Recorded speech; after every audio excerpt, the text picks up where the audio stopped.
함께 하나님의 말씀을 암송하시겠습니다. 누가복음 9장 23절 말씀. 또 무리에게 이르시되 아무든지 나를 따라오려거든 자기를 부인하고 날마다 제 십자가를 지고 나를 따를 것이니라. 누가복음 9장 23절 말씀. 아멘. 누가복음 9장 23절 말씀.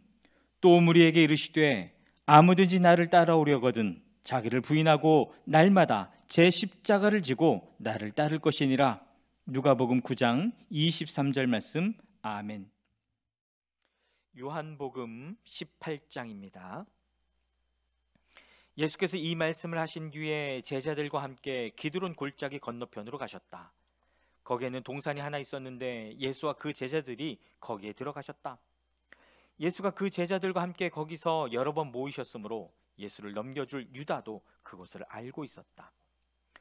유다는 로마 군대 병정들과 제사장들과 바리스파 사람들이 보낸 성전 경비병들을 데리고 그리로 갔다. 그들은 등불과 횃불과 무기를 들고 있었다. 예수께서는 자기에게 닥쳐올 일을 모두 하시고 앞으로 나서서 그들에게 물으셨다. 너희는 누구를 찾느냐? 그들이 대답하였다. 나사렛 사람 예수요. 예수께서 그들에게 말씀하셨다. 내가 그 사람이다. 예수를 넘겨줄 유다도 그들과 함께 서 있었다. 예수께서 그들에게 내가 그 사람이다 하고 말씀하시니 그들은 뒤로 물러나서 땅에 쓰러졌다. 다시 예수께서 그들에게 물으셨다. 너희는 누구를 찾느냐? 그들이 대답하였다. 나사렛 사람 예수요. 예수께서 말씀하셨다. 내가 그 사람이라고 너희에게 이미 말하였다. 너희가 나를 찾거든 이 사람들은 물러가게 하라. 이렇게 말씀하신 것은 예수께서 전에 아버지께서 나에게 주신 사람을 나는 한 사람도 잃지 않았습니다 하신 그 말씀을 이루게 하시려는 것이었다. 시몬 베드로가 칼을 가지고 있었는데 그는 그것을 빼어 대제사장의 종을 쳐서 오른쪽 귀를 잘라버렸다. 그 종의 이름은 말고였다. 그때 예수께서 베드로에게 말씀하셨다. 그 칼을 칼집에 꽂아라. 아버지께서 나에게 주신 이 잔을 내가 어찌 마시지 않겠느냐. 로마 군대 병정들과 그 부대장과 유대 사람들의 성전 경비병들이 예수를 잡아 묶어서 먼저 안나스에게로 끌고 갔다. 안나스는 그 해의 대제사장인 가야바의 장인인데 가야바는 한 사람이 온 백성을 위하여 죽는 것이 유익하다 하고 유대 사람에게 조언한 사람이다. 시몬 베드로와 또 다른 제자 한 사람이 예수를 따라갔다. 그 제자는 대제사장과 잘 아는 사이라서 예수를 따라 대제사장의 집 안뜰에까지 들어갔다. 그러나 베드로는 대문 밖에 서 있었다. 그런데 대제사장과 잘 아는 사람 사이인 그 다른 제자가 나와서 문지기 하녀에게 말하고 베드로를 데리고 들어갔다. 그때 문지기 하녀가 베드로에게 말하였다. 당신도 이 사람의 제자 가운데 한 사람이지요? 베드로는 아니요 하고 대답하였다. 날이 추워서 종들과 경비병들이 숯불을 피워놓고 서서 불을 쬐고 있는데 베드로도 그들과 함께 서서 불을 쬐고 있었다. 대제사장은 예수께 그의 제자들과 그의 가르침에 관하여 물었다. 예수께서 대답하셨다.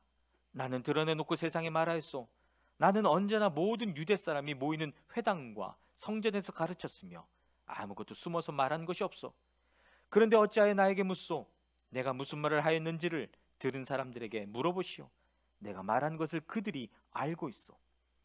예수께서 이렇게 말씀하시니 경비병 한 사람이 곁에 서 있다가 대제사장에게 그게 무슨 대답이냐 하면서 손바닥으로 예수를 때렸다. 예수께서 그 사람에게 말씀하셨다. 내가 한 말에 잘못이 있으면 잘못되었다는 증거를 대시오. 그러나 내가 한 말이 옳다면 어찌하여 나를 때리시오? 안나스는 예수를 묶은 그대로 대제사장 가야바에게로 보냈다. 시몬 베드로는 서서 불을 쬐고 있었다. 사람들이 그에게 물었다. 당신도 그의 제자 가운데 한 사람이지요? 베드로가 부인하여 나는 아니요 하고 말하였다.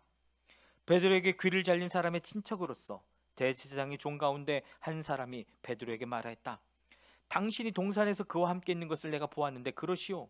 베드로가 다시 부인하였다. 그러자 곧 닭이 울었다. 사람들이 가야바의 집에서 총독 관저로 예수를 끌고 갔다. 때는 이른 아침이었다. 그들은 몸을 더럽히지 않고 유월절 음식을 먹기 위하여 관저 안에는 들어가지 않았다.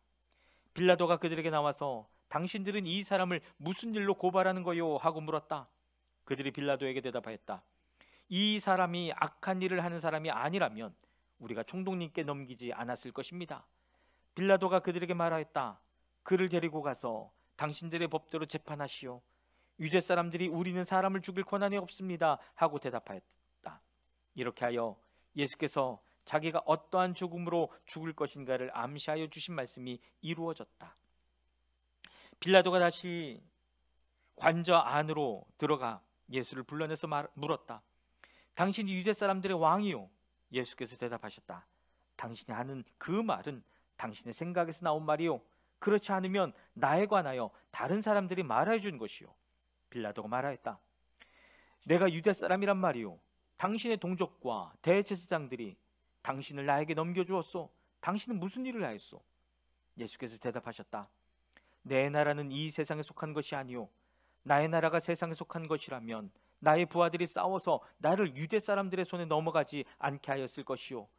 그러나 사실로 내 나라는 이 세상에 속한 것이 아니요. 빌라도가 예수께 물었다. 그러면 당신은 왕이요? 예수께서 대답하셨다. 당신이 말한 대로 나는 왕이요. 나는 진리를 증언하기 위하여 태어났으며 진리를 증언하기 위하여 세상에 왔소. 진리에 속한 사람은 누구나 내가 하는 말을 듣소. 빌라도가 예수께 진리가 무엇이요? 하고 물었다. 빌라도는 이 말을 하고 다시 유대 사람들에게로 나와서 말하였다.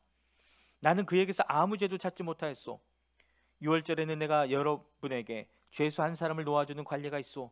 그러니 유대 사람들의 왕을 놓아주는 것이 어떻겠소? 그들은 다시 큰 소리로 그 사람이 아니오 바라바를 놓아주시오 하고 외쳤다. 바라바는 강도였다. 요한복음 19장입니다. 그때 빌라도는 예수를 데려다가 채찍으로 쳤다. 병정들은 가시나무로 왕관을 엮어서 예수의 머리에 씌우고 자색 옷을 입힌 뒤에 예수 앞으로 나와서 유대인의 왕 만세 하고 소리치고 손바닥으로 얼굴을 때렸다.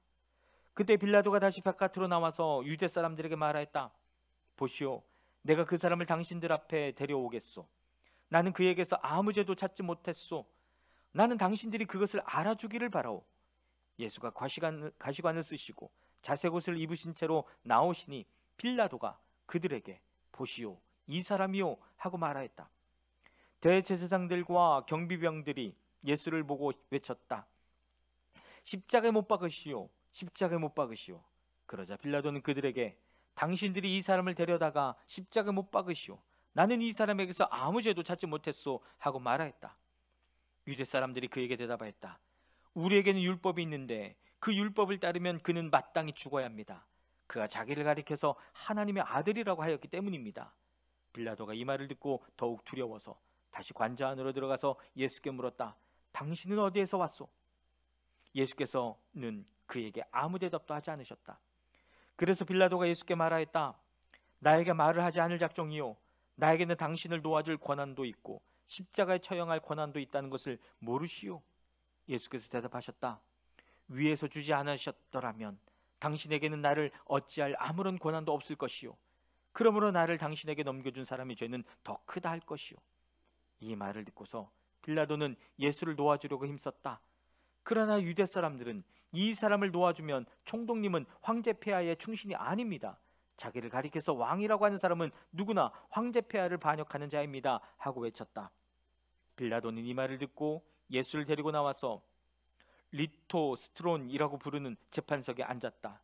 리토스트론은 히브리 말로 가다바인데 돌을 박은 자리라는 뜻이다. 그날은 유월절 준비일이고 때는 낮 12시쯤이었다. 빌라도가 유대 사람들에게 말하였다. 보시오, 당신들의 왕이요. 그들이 외쳤다. 없애버리시오, 없애버리시오. 그를 십자가에 못 박으시오. 빌라도가 그들에게 말하였다. 당신들의 왕을 십자가에 못 박으란 말이오.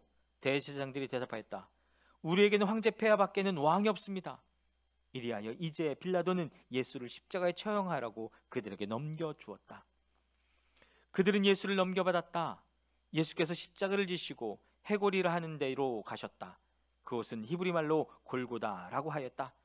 거기서 그들은 예수를 십자가에 못 박았다. 그리고 다른 두 사람도 예수와 함께 십자가에 달아서 예수를 가운데로 하고 좌우에 세웠다. 빌라도는 또한 명패도 써서 십자가에 붙였다. 그 명패에는 유대인의 왕 나사렛 사람 예수라고 썼다. 예수께서 십자가에 달리신 곳은 도성에서 가까우므로 많은 유대 사람이 이 명패를 읽었다. 그것은 히브리 말과 로마 말과 그리스 말로 적혀 있었다. 유대 사람들의 대제사장들이 빌라도에게 말하기를 유대인의 왕이라고 쓰지 말고 자칭 유대인의 왕이라고 쓰십시오 하였으나 빌라도는 나는 쓸 것을 썼다 하고 대답하였다. 병정들이 예수를 십자가에 못 박은 뒤에 그의 옷을 가져다가 네 몫으로 나누어서 한 사람이 한 몫씩 차지하였다.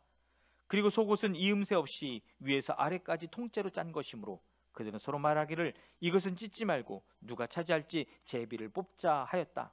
이는 그들이 나의 겉옷을 서로 나누어 가지고 나의 속옷을 놓고서는 제비를 뽑았다 하는 성경 말씀이 이루어지게 하려는 것이었다. 그러므로 병정들이 이런 일을 하였다. 그런데 예수의 십자가 곁에는 예수의 어머니와 이모와 글로바의 아내 마리아와 막달라 사람 마리아가 서 있었다. 예수께서는 자기 어머니와 그 곁에 서 있는 사랑하는 제자를 보시고 어머니에게 어머니 이 사람이 어머니 아들입니다 하고 말씀하시고 그 다음에 제자에게는 자 이분이 내 어머니시다 하고 말씀하셨다. 그때부터 그 제자는 그를 자기 집으로 모셨다. 그 뒤에 예수께서는 모든 일이 이루어졌음을 하시고 성경 말씀을 이루시려고 목마르다 하고 말씀하셨다. 거기에 신 포도주가 가득 담긴 그릇이 있었는데 사람들이 해면을 그 신 포도주에 듬뿍 적셔서 우슬초에 대다가 꿰어 예수의 입에 갖다 대었다. 예수께서 신 포도주를 받으시고서 다 이루었다 하고 말씀하신 뒤에 머리를 떨어뜨리시고 숨을 거두셨다. 유대 사람들은 그날이 유월절 준비일이므로 안식일에 시체들을 십자가에 그냥 두지 않으려고 그 시체의 다리를 꺾어서 치워달라고 빌라도에게 요청하였다. 그 안식일은 큰 날이었기 때문이다. 그래서 병사들이 가서 먼저 예수와 함께 십자가에 달린 한 사람의 다리와 또 다른 한 사람의 다리를 꺾고 나서 예수께 와서는 그가 이미 죽으신 것을 보고서 다리를 꺾지 않았다. 그러나 병사들 가운데 하나가 창으로 그 옆구리를 찌르니 곧 피와 물이 흘러나왔다. 이것은 목격자가 증언한 것이다. 그래서 그의 증언은 참되다. 그는 자기의 말이 진실하다는 것을 알고 있다. 그는 여러분들도 믿게 하려고 증언한 것이다. 일이 이렇게 된 것은 그의 뼈가 하나도 부러지지 않을 것이다 한 성경 말씀이 이루어지게 하려는 것이었다. 또 성경에 그들은 자기들이 찌른 사람을 쳐다볼 것이다 한 말씀도 있다. 그 뒤에 아리마대 사람 요셉이 예수의 시신을 거두게 하여 달라고 빌라도에게 청하였다. 그는 예수의 제자인데 유대 사람이 무서워서 그것을 숨기고 있었다. 빌라도가 허락하니 그는 가서 예수의 시신을 내렸다. 또 전에 예수를 밤중에 찾아갔던 니고데모도 모략에 침향을 섞은 것을 100근쯤 가지고 왔다. 그들은 예수의 시신을 모셔다가 유대 사람의 장례 풍속대로 향료와 함께 삼배로 감았다. 예수가 십자가에 달리신 곳에 동산이 있었는데 그 동산에는 아직 사람을 장사한 일이 없는 새 무덤이 하나 있었다. 그날은 유대 사람이 안식일을 준비하는 날이고 또 무덤이 가까이 있었기 때문에 그들은 예수를 거기에 모셨다. 요한복음 20장입니다. 주간의 첫날 이른 새벽에 막달라 사람 마리아가 무덤에 가서 보니 무덤 어귀를 막은 돌이 이미 옮겨져 있었다. 그래서 그 여자는 시몬 베드로와 예수께서 사랑하시던 그 다른 제자에게 달려가서 말하였다. 누가 주님을 무덤에서 가져갔습니다. 어디에 두었는지 모르겠습니다. 베드로와 그 다른 제자가 나와서 무덤으로 갔다. 둘이 함께 뛰었는데 그 다른 제자가 베드로보다 빨리 달려서 먼저 무덤에 이르렀다. 그런데 그는 몸을 굽혀서 삼배가 놓여 있는 것을 보았으나 안으로 들어가지는 않았다. 시몬 베드로도 그를 뒤따라왔다. 그가 무덤 안으로 들어가 보니 삼배가 놓여 있었고 예수의 머리를 싸맸던 수건은 그 삼배와 함께 놓여 있지 않고 한 곳에 따로 개켜 있었다. 그제서야 먼저 무덤에 다다른 그 다른 제자도 들어가서 보고 믿었다. 아직도 그들은 예수께서 죽은 사람들 가운데서 반드시 살아나야 한다는 성경 말씀을 깨닫지 못하였다. 그래서 제자들은 자기들이 있던 곳으로 다시 돌아갔다. 그런데 마리아는 무덤 밖에 서서 울고 있었다. 울다가 몸을 굽혀서 무덤 속을 들여다보았다. 보니 흰옷을 입은 천사 둘이 앉아 있었다. 한 천사는 예수의 시신이 놓여있던 자리 머리맡에 있었고 다른 한 천사는 발치에 있었다. 천사들이 마리아에게 말하였다. 여자여 왜 우느냐? 마리아가 대답하였다. 누가 우리 주님을 가져갔습니다. 어디에 두었는지 모르겠습니다. 이렇게 말하고 뒤로 돌아섰을 때에 그 마리아는 예수께서 서 계신 것을 보았지만 그가 예수신 줄을 알지 못하였다. 예수께서 마리아에게 말씀하셨다. 여자여, 왜 울고 있느냐? 누구를 찾느냐? 마리아는 그가 동산지기인 줄 알고, 여보세요, 당신이 그를 옮겨 놓았거든 어디에다 두었는지를 내게 말해주세요. 내가 그를 모셔가겠습니다 하고 말하였다. 예수께서 마리아야 하고 부르셨다. 마리아가 돌아서서 히브리 말로 라부니 하고 불렀다. 그것은 선생님이라는 뜻이다. 예수께서 마리아에게 말씀하셨다. 내게 손을 대지 말아라. 내가 아직 아버지께로 올라가지 않았다. 이제 내 형제들에게 가서 이르기를 내가 나의 아버지 곧 너희의 아버지, 나의 하나님 곧 너희의 하나님께로 올라간다고 말하여라. 막달라 사람 마리아는 제자들에게 가서 자기가 주님을 보았다는 것과 주님께서 자기에게 이런 말씀을 하셨다는 것을 전하였다. 그날 곧 주간의 첫날 저녁에 제자들은 유대 사람들이 무서워서 문을 모두 닫아 걸고 있었다. 그때 예수께서 와서 그들 가운데로 들어서셔서 너희에게 평화가 있기를 하고 인사말을 하셨다. 이 말씀을 하시고 나서 두 손과 옆구리를 그들에게 보여주셨다. 제자들은 주님을 보고 기뻐하였다. 예수께서 다시 그들에게 말씀하셨다. 너희에게 평화가 있기를 빈다. 아버지께서 나를 보내신 것 같이 나도 너희를 보낸다. 이렇게 말씀하신 다음에 그들에게 숨을 불어넣으시고 말씀하셨다. 성령을 받아라. 너희가 누구의 죄든지 용서해 주면 그 죄가 용서될 것이요, 용서해 주지 않으면 그대로 남아있을 것이다. 12제자 가운데 하나로서 쌍둥이라고 불리는 도마는 예수께서 오셨을 때에 그들과 함께 있지 않았다. 다른 제자들이 그에게 우리는 주님을 보았소 하고 말하였으나 도마는 그들에게 나는 내 눈으로 그의 손에 있는 못자국을 보고 내 손가락을 그 못자국에 넣어보고 또 내 손을 그의 옆구리에 넣어보지 않고서는 믿지 못하겠소 하고 말하였다. 여들의 뒤에 제자들이 다시 집 안에 모여 있었는데 도마도 함께 있었다. 문이 잠겨 있었으나 예수께서 와서 그들 가운데로 들어서셔서 너희에게 평화가 있기를 하고 인사말을 하셨다. 그리고 나서 도마에게 말씀하셨다. 내 손가락을 이리 내밀어서 내 손을 만져보고 내 손을 내 옆구리에 넣어보아라. 그래서 의심을 떨쳐버리고 믿음을 가져라. 도마가 예수께 대답하기를 나의 주님 나의 하나님 하니 예수께서 도마에게 말씀하셨다. 너는 나를 보았기 때문에 믿느냐? 나를 보지 않고도 믿는 사람은 복이 있다. 예수께서는 제자들 앞에서 이 책에 기록하지 않은 다른 표징도 많이 행하셨다. 그런데 여기에 이것이나마 기록한 목적은 여러분으로 하여금 예수가 그리스도요 하나님의 아들이심을 믿게 하고 또 그렇게 믿어서 그의 이름으로 생명을 얻게 하려는 것이다. 요한복음 21장입니다. 그 뒤에 예수께서 디베랴 바다에서 다시 제자들에게 자기를 나타내셨는데 그가 나타나신 경위는 이러하다. 시몬 베드로와 쌍둥이라고 불리는 도마와 갈릴리 가나 사람 나다나엘과 세베대의 아들들과 제자들 가운데서 다른 두 사람이 한 자리에 있었다. 시몬 베드로가 그들에게 말하기를 나는 고기를 잡으러 가겠소 하니 그들도 우리도 함께 가겠소 하고 말하였다. 그들은 나가서 배를 탔다. 그러나 그날 밤에는 고기를 한 마리도 잡지 못하였다. 이미 동틀 무렵이 되었다. 그때 예수께서 바닷가에 들어서셨으나 제자들은 그가 예수이신 줄을 알지 못하였다. 그때 예수께서 제자들에게 물으셨다. 얘들아, 무엇을 좀 잡았느냐? 그들이 대답하였다. 못 잡았습니다. 예수께서 그들에게 말씀하셨다. 그물을 배 오른쪽에 던져라. 그리하면 잡을 것이다. 제자들이 그물을 던지니 고기가 너무 많이 걸려서 그물을 끌어올릴 수가 없었다. 예수가 사랑하시는 제자가 베드로에게 저분은 주님이시다 하고 말하였다. 시몬 베드로는 주님이시라는 말을 듣고서 벗었던 몸에다가 겉옷을 두르고 바다로 뛰어내렸다. 그러나 나머지 제자들은 작은 배를 탄 채로 고기가 든 그물을 끌면서 해안으로 나왔다. 그들은 육지에서 100자 남짓밖에 떨어지지 않은 곳에 들어가서 고기를 잡고 있었던 것이다. 그들이 땅에 올라와서 보니 숯불을 피워 놓았는데 그 위에 생선이 놓여 있고 빵도 있었다.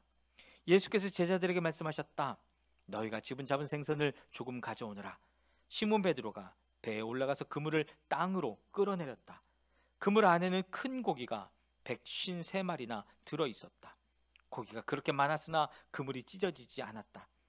예수께서 그들에게 말씀하셨다. 와서 아침을 먹으라. 제자들 가운데서 아무도 감히 선생님은 누구십니까? 하고 묻는 사람이 없었다. 그가 주님이신 것을 알았기 때문이다. 예수께서 가까이 오셔서 빵을 집어서 그들에게 주시고 이와 같이 생선도 주셨다. 예수께서 죽은 사람들 가운데서 살아나신 뒤에 제자들에게 자기를 나타내신 것은 이번이 세 번째였다. 그들이 아침을 먹은 뒤에 예수께서 시몬 베드로에게 물으셨다. 요한의 아들 시몬아, 내가 이 사람들보다 나를 더 사랑하느냐? 베드로가 대답하였다. 주님, 그렇습니다. 내가 주님을 사랑하는 줄을 주님께서 아십니다. 예수께서 그에게 말씀하셨다. 내 어린 양 떼를 먹여라. 예수께서 두 번째로 그에게 물으셨다. 요한의 아들 시몬아, 내가 나를 사랑하느냐? 베드로가 대답하였다. 주님, 그렇습니다. 내가 주님을 사랑하는 줄을 주님께서 아십니다. 예수께서 그에게 말씀하셨다. 내 양떼를 쳐라. 예수께서 세 번째로 물으셨다. 요한의 아들 시몬아, 내가 나를 사랑하느냐? 그때 베드로는 예수께서 내가 나를 사랑하느냐 하고 세 번이나 물으시니 불안해서 주님, 주님께서는 모든 것을 아십니다. 그러므로 내가 주님을 사랑하는 줄을 주님께서 아십니다 하고 대답하였다. 예수께서 그에게 말씀하셨다. 내 양떼를 먹여라. 내가 진정으로 내게 말한다. 내가 젊어서는 스스로 띠를 띠고 내가 가고 싶은 곳을 다녔으나 내가 늙어서는 남들이 내 팔을 벌릴 것이고 너를 묶어서 내가 바라지 않는 곳으로 너를 끌고 갈 것이다. 예수께서 이렇게 말씀하신 것은 베드로가 어떤 죽음으로 하나님께 영광을 돌릴 것인가를 하신 것이다. 예수께서 이 말씀을 하시고 나서 베드로에게 나를 따르라 하고 말씀하셨다. 베드로가 돌아다 보니 예수께서 사랑하시던 제자가 따라오고 있었다. 이 제자는 마지막 만찬 때에 예수의 가슴에 기대어서 주님을 넘겨줄 자가 누구입니까? 하고 물었던 사람이다. 베드로가 이 제자를 보고서 예수께 물었다. 주님, 이 사람은 어떻게 되겠습니까? 예수께서 말씀하셨다. 내가 올 때까지 그가 살아있기를 내가 바란다고 한들 그것이 너와 무슨 상관이 있느냐? 너는 나를 따르라. 이 말씀이 믿는 사람들 사이에 퍼져나가서 그 제자는 죽지 않을 것이라고들 하였지만 예수께서는 그가 죽지 않을 것이라고 말씀하신 것이 아니라 내가 올 때까지 그가 살아있기를 내가 바란다고 한들 그것이 너와 무슨 상관이 있느냐 하고 말씀하신 것뿐이다. 이 모든 일을 증언하고 또 이 사실을 기록한 사람이 바로 이 제자이다. 우리는 그의 증언이 참되다는 것을 알고 있다. 예수께서 하신 일은 이 밖에도 많이 있어서 그것을 낱낱이 기록한다면 이 세상이라도 그 기록한 책들을 다 담아두기에 부족할 것이라고 생각한다. 아멘.